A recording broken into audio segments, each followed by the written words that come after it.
Hello, je vous retrouve aujourd'hui pour une vidéo recettes et plus particulièrement des recettes d'automne. On commence avec un cake au potimarron et au chocolat noir. Les 3 recettes que je vous propose aujourd'hui sont des recettes qui sont peu chères et je trouve que c'est quelque chose d'assez important à l'heure actuelle quand on voit que la vie augmente de partout. Comme vous pouvez le voir, pour le cake, on commence par venir casser nos 6 œufs que l'on va mélanger avant d'ajouter le reste des ingrédients. Concernant le sirop d'érable, vous mettez la quantité que vous souhaitez, sachez que ça va être le seul sucrant de cette recette. Et pas de panique si vous n'avez pas de sirop d'érable, je sais que c'est un ingrédient qui coûte un peu cher pour le coup, vous pouvez utiliser le sucre de votre choix. Je sais que j'aime utiliser le sirop d'érable parce que ça me rappelle vraiment l'automne. Vous ajoutez l'huile de tournesol et faites fondre le beurre dans le micro-ondes avant de l'ajouter à la préparation. Je vous conseille de tamiser la farine pour éviter que des grumeaux se forment quand vous allez l'ajouter à la préparation.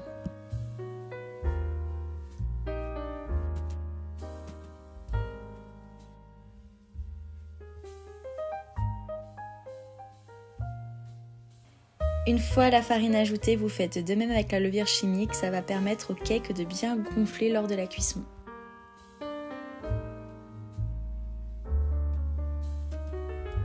J'ai goûté la préparation et pour moi ce n'était pas assez sucré, c'est pourquoi j'ai rajouté un petit peu de sirop d'érable. N'oubliez pas la pincée de sel qui a vraiment son importance dans les différentes préparations sucrées que vous pouvez faire chez vous. Ensuite, vous venez séparer la préparation en 2.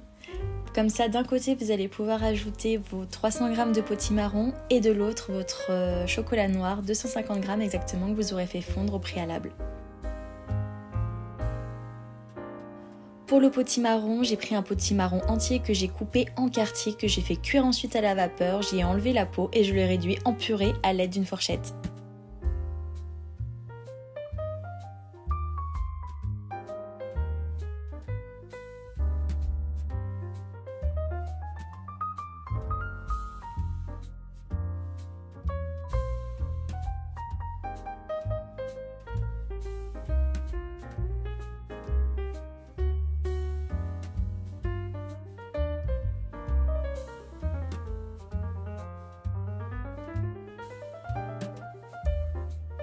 Je viens beurrer mon moule et le fariner. Si vous avez un moule en silicone, je vous conseille vraiment de l'utiliser.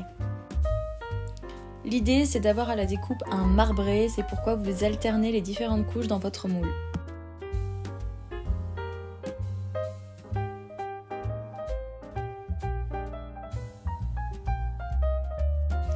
On enfourne pour 50 minutes à 180 degrés. Je vous conseille de vérifier à l'aide d'un couteau si le milieu est bien cuit. Sinon, n'hésitez pas à rajouter un petit peu de temps en couvrant tout simplement à l'aide d'un aluminium ou d'un papier cuisson pour éviter que le dessus ne cuise trop. Ce que j'aime avec ce cake, c'est qu'il n'est pas trop sucré et parfait pour le petit-déj, le goûter ou même en dessert.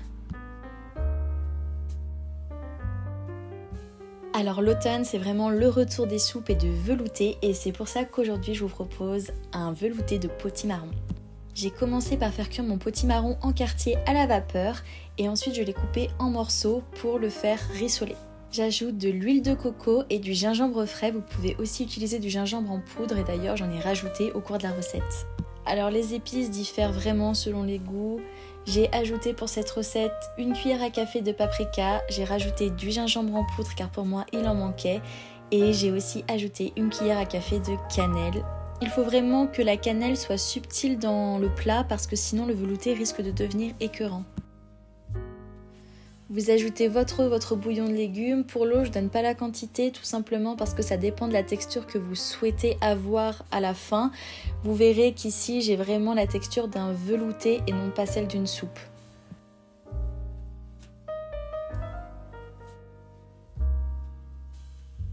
J'ajoute le jus d'un demi-citron vert, ça va relever un petit peu la préparation et ajouter une petite touche d'acidité, sachant que l'on va ensuite ajouter la crème de coco qui va vraiment venir tout adoucir. Normalement, je fais pas mon velouté de potimarron de cette façon, mais j'ai trouvé cette recette sur le compte Instagram de Sleeping Beauty que je vous mets juste là et je vous conseille d'essayer parce que les goûts sont surprenants. Voilà la texture que l'on a après le passage du mixeur plongeant.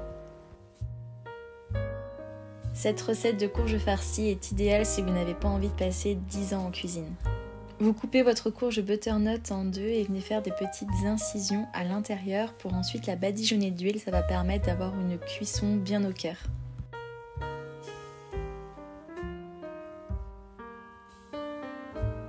J'utilise de l'huile spéciale cuisson de chez Carly. Vous pouvez directement la commander sur le site internet. Je vous laisse en barre d'infos et c'est vraiment l'huile que j'utilise très souvent au quotidien et j'essaie d'en avoir toujours d'avance. Avant d'enfourner ma courge, je suis venue la saler, la poivrer, ajouter un petit peu de thym et de miel.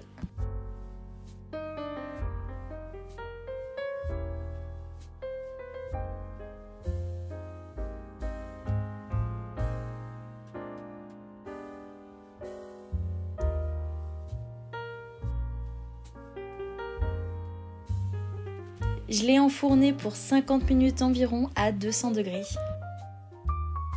Une fois que la chair est bien tendre, vous venez la prélever, faites attention à ne pas arracher la peau au passage et vous allez venir la mélanger dans un contenant avec de la viande hachée.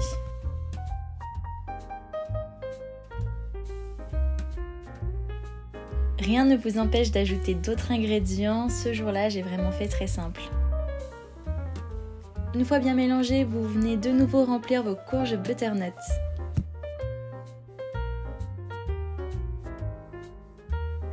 Pour plus de gourmandise, j'ai découpé des morceaux dans une bûche de chèvre que j'ai déposée sur le dessus de mes butternuts. Le thym se marie tellement bien avec ce mélange que j'en ai rajouté sur le dessus. J'ai enfourné pour 20-30 minutes à peu près à 180 degrés la préparation. Le mieux, c'est de regarder encore une fois. À déguster tel quel ou avec une salade, vous m'en direz des nouvelles. J'espère vraiment que ces 3 recettes vous ont plu et si c'est le cas, n'hésitez pas à me laisser un petit commentaire et un like sous cette vidéo. Je vous dis à la prochaine, bye bye.